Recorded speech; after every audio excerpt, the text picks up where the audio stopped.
राधे राधे। कैसे हैं आप सभी। आशा करती हूँ प्रभु कृपा से आप स्वस्थ होंगे, प्रसन्न होंगे और अपने जीवन में आगे बढ़ते होंगे। मैं रीना पांडे अपनी मोटिवेशनल चैनल रीना जी ब्लॉग्स में आपका बहुत बहुत स्वागत करती हूँ। मित्रों, आज मैं आप लोगों को बताने वाली हूँ कि बैसाख मास सर्वोत्तम मास है। सर्वोत्तम मास में कौन कौन सा मास आता है जो भगवान विष्णु के हृदय से प्रकट हुआ है। बैसाख मास, कार्तिक मास और माघ मास, ये 3 मास परम पिता श्री नारायण भगवान को बहुत ही प्रिय है, क्योंकि ये हृदय से प्रकट हुआ है, भगवान नारायण के हृदय से। और मित्रों, कहा जाता है कि बैसाख मास में ही तिल का जो काला तिल होता है ना, वो बैसाख मास में ही उत्पत्ति हुआ है तिल का। तो इस वजह से भी बैसाख मास हर तरह से सर्वोत्तम है। मित्रों, एक एक दिन बैसाख मास जो है तीर्थ के समान फल देता है। कार्तिक मास में जो नियम है वही नियम बैसाख मास में भी है। बस वो ठंडा का मौसम है और ये गर्मी का मौसम है, बस सिर्फ मौसम का फ़र्क है और कोई फ़र्क नहीं है। अगर आप बैसाख मास का नियम लेना चाहते हैं, कोई एक नियम आप ले लीजिए, कोई सा भी। जैसे रोज़ पक्षियों को दाना देना, पानी पिलाना, पक्षियों के लिए जल जहाँ रखें वहाँ पक्षी को उपलब्ध हो सके, चाहे प्यासे को पानी पिलाएं। बैसाख मास में सूर्य नारायण बहुत ही गर्म हो जाते हैं, जिसके कारण से बहुत गर्मी बढ़ जाती है। ऐसे में पशु पक्षी चाहे जो प्यासे हैं, जल के बिना प्राण त्याग देते हैं। तो मित्रों, ऐसे में बैसाख मास में जल दान का बहुत ही महत्व है। जो जल का दान करता है वो समझिए भगवान नारायण का सानिध्य पाता है। वैसे तो जो परोपकारी व्यक्ति होते हैं वो सालों भर परोपकार करते ही रहते हैं। जिनकी जो क्षमता होती है वो परोपकार करते ही हैं। ये भगवान के भक्तों का लक्षण है। मित्रों, आप बैसाख मास में भगवान नारायण का जो भी स्वरूप है उनका आप तन मन धन से आप सेवा करें। वैसे तो जो भगवान का भक्त होते हैं, जिनके घर में भगवान श्री कृष्ण का श्री विग्रह है, भगवान श्री राम का श्री विग्रह है, शालिग्राम जी का है श्री विग्रह, तो वो सभी तो रोज़ ही प्रभु की सेवा करते हैं और बैसाख मास में तो विशेषकर करते हैं। तो भगवान नारायण को सबसे प्रिय क्या है, मैं ये बताने जा रही हूँ कि बैसाख मास में आप बैसाख मास का कथा जरूर श्रवण करें। बैसाख मास श्री हरि को बहुत ही प्रिय है, भगवान श्री कृष्ण को बहुत ही प्रिय है। मित्रों, बैसाख मास में अगर आप गंगा स्नान कर सकते हैं तो बहुत बढ़िया। अगर ये नियम आप ले लें कि रोज़ पवित्र नदियों में स्नान करें, तो जिनके नज़दीक है उनके लिए तो सोने पे सुहागा है। जो थोड़ा दूरी में, जिनके लिए गंगा जी दूरी में पड़ती है, तो उनके लिए थोड़ा मुश्किल है। चाहे जो नौकरी करते हैं, जो बिजनेस करते हैं, तो सभी ये नियम नहीं ले सकते हैं। तो आप घर में भी जो आप स्नान करते हैं, तो आप वहाँ पे तुलसी दल या गंगा जल पहले डाल लें। उसके बाद आप जो भी टब में नहाते हैं, तो आप उसमें पहले गंगा जल डालकर उसके बाद आप उसमें जल भर लें। तो गंगा माँ का स्मरण कर लें तो गंगा जल का, गंगा स्नान का फल मिल जाएगा मित्रों। नहीं तो काला तिल जल में डालकर भी आप अगर स्नान करते हैं तो संपूर्ण तीर्थों का स्नान का फल मिलता है।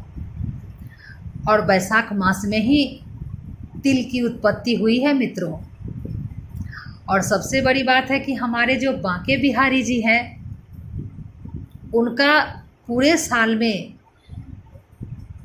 बैसाख मास में ही अक्षय तृतीया के दिन चरण का दर्शन होता है, श्री चरण का दर्शन होता है। और भगवान परशुराम का भी जन्मोत्सव मनाया जाता है। बैसाख मास बहुत ही सुंदर मास है मित्रों, एक एक दिन का लाभ उठाइए। और विष्णु सहस्त्र नाम जिनको आता है संस्कृत में, तो विष्णु सहस्त्र नाम का गायन आप रोज कीजिए बैसाख मास में। विष्णु सहस्त्र नाम का पाठ करने से, वैसे तो जो भगवान नारायण का भक्त होते हैं वो तो बैकुंठ, साकेत लोक, बैकुंठ लोक, क्षीर सागर, ये सब उनके लिए, गौलोक, ये सब उनके लिए पहले से बुक रहता है मित्रों। भगवान के भक्तों को लगता है कि ऐसा मैं क्या करूं जो मेरे प्रभु रिझ जाए मुझ पर। मित्रों, ये भी गुरु की कृपा होती है, प्रभु की कृपा होती है कि भक्त को अपने प्रभु के प्रति प्यास बढ़ती है। तो विष्णु सहस्त्रनाम आप जरूर गायन करें। अगर विष्णु सहस्त्रनाम आप नहीं गा सकते हैं तो कम से कम विष्णु सतनाम स्तोत्र अगर आप 10 बार पाठ कर लेते हैं या सुन लेते हैं, मैं लिंक में डिस्क्रिप्शन में डाल दूंगी लिंक, आप सुन सकते हैं। और साथ साथ आप बोल सकते हैं भगवान नारायण के समक्ष इस बैसाख मास में अगर 10 बार आप सुनेंगे विष्णु सतनाम स्तोत्र तो आपको विष्णु सहस्त्रनाम पाठ सुनने का ही फल मिलेगा। क्योंकि अगर आप विष्णु सतनाम स्तोत्र 10 बार सुनते हैं तो 1008 नाम प्रभु का हो जाता है, इससे ज़्यादा ही हो जाता है।